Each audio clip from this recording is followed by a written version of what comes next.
güçlülüğünden ziyade Müslümanların perişanlığıyla ortaya çıkan bir durum. İsrail ve onu destekleyen büyük şeytan Amerika, Avrupa Birliği ülkeleri onların gücünden ziyade 50'den fazla İslam ülkesinin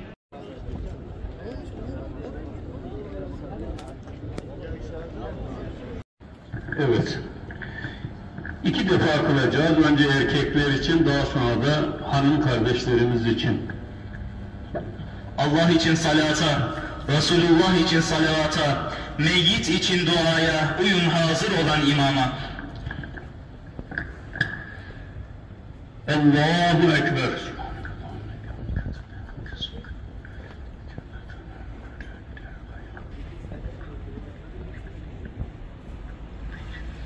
Allahu Ekber. Allahümme ağfir lihayyina ve meyyitina ve şahidina. Allahu Ekber. Esselamu Aleyküm ve Rahmetullah. Esselamu Aleyküm ve Rahmetullah.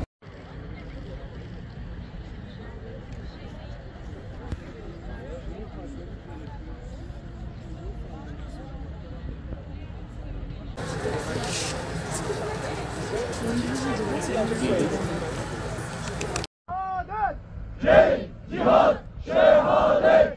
Cenk, cihat, şehadet. Cenk, cihat. Allahu Ekber. Allahu Ekber. Üniversitesi meydanında toplandık. 7 Ekim'den bu yana süregelen direniş farklı boyutlarda devam ediyor. ABD'de ise 25 üniversitede öğrenciler üniversite yönetimlerine Siyonist çete ile olan ilişkilerini sonlandırma çağrısını dile getiriyor.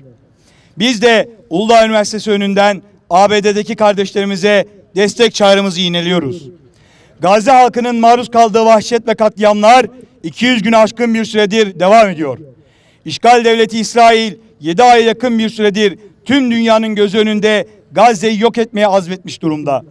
Öte yandan Gazze'li Müslümanlar ise binlerce şehitle süsledikleri direnişlerini kararlı bir şekilde sürdürüyor.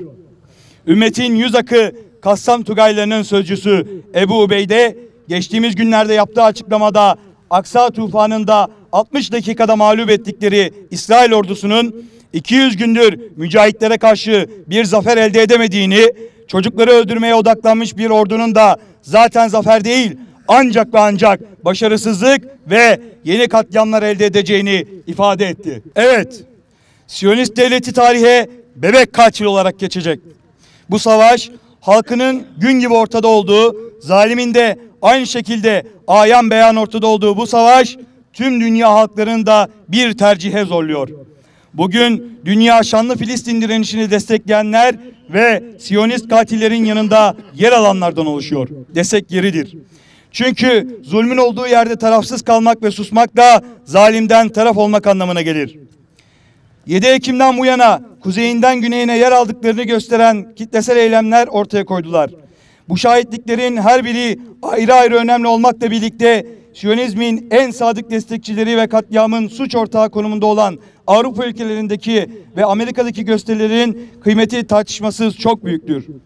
Batı halklarının yöneticilerinin insan hakları söylemlerindeki ikiyüzlülüklerini suratlarına vurması, İsrail'e verilen desteğin geri çekilmesi yönündeki talepleri çok kıymetlidir. Ve eylemliliklerini sürdüren bu onurlu öğrencilere Uludağ Üniversitesi'nden selam gönderiyoruz.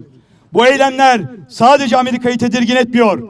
Netanyahu'yu da geçtiğimiz gün ABD üniversitelerindeki eylemlerle ilgili açıklama yaparak gösterileri korkunç bulduğunu, bir an önce sonlandırılmasını istediğini belirtti.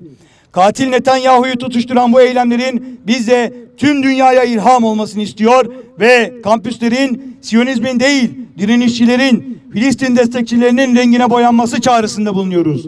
Yine Türkiye'deki üniversitelerdeki sessizliğin kırılmasına da vesile olmasını diliyoruz.